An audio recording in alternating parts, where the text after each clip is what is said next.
for your kids. I guess I'm not the most positive person. I tend to look at the glass as being half empty instead of half full for children with disabilities.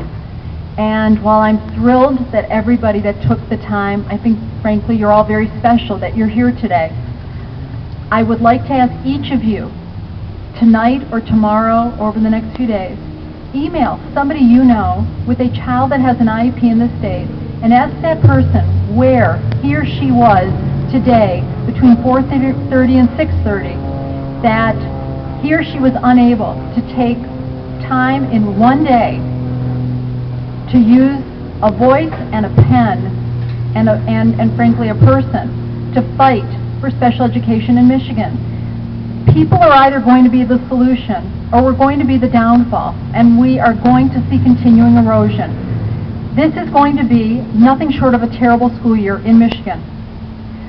Conditions have eroded. Corrine described 17 children in a general ed middle school social studies class or science class because the district gets to save money and only have one para. That has been happening. It is happening more this year. There are fewer co-taught classes because it is less expensive to put children into a resource room that has the special touch of this 1832E ISD plan that has expanded and exploded those class sizes. This is going to be nothing short of a terrible year. Change has to happen. Conditions are not going to be status quo. They are going to continue to erode. And just like when our rules are in public comment and there are public hearings, and I go to a public hearing and I see 40 people, and I wonder, where is everybody? I know personally what it's like to be tired. I know what it's like to be stressed. I know what it's like to wish that I had time to just sit and have a cup of coffee and didn't have to say to people that in my spare time, if there's such a thing, what do I do for fun? People ask me all the time. I write letters to the editor. That is what I do for fun. I call it my invisible baseball bat. I use my voice and my pen to speak to what I believe is wrong or right. People are either going to be the solution or they're going to be the downfall of special education and of public education in this state and ultimately in this country. Every child has the right to a free, appropriate public education. Every single child, not just a child with an IEP. Every child has a right.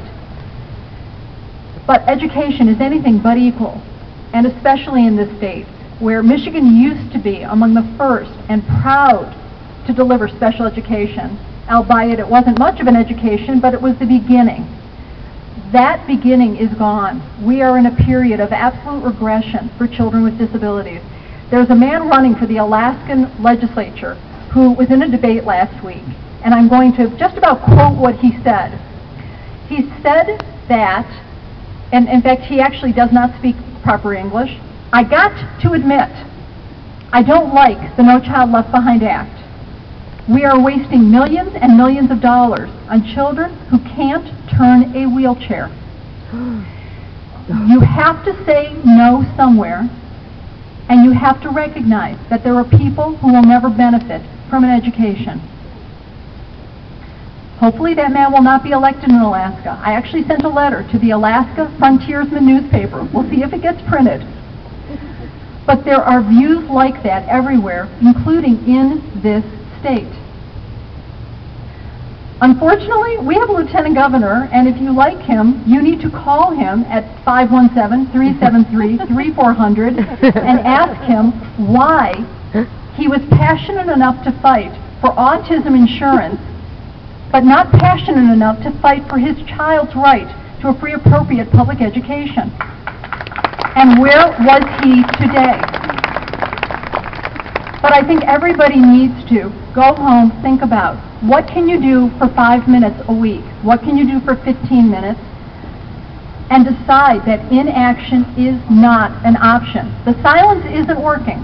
There are elephants in every IEP team meeting. Every IEP I go into, there is an elephant. There is something people are afraid to talk about. The silence isn't working. Children are losing their educational lives. They're not reaching their potential. The achievement gaps are nothing short of egregious and child abuse. And we need to look in the mirrors and we need to say, we are going to be part of the solution. So thank you for being here today. And I wish every single one of you and your child absolutely the most meaningful school year you can have this year.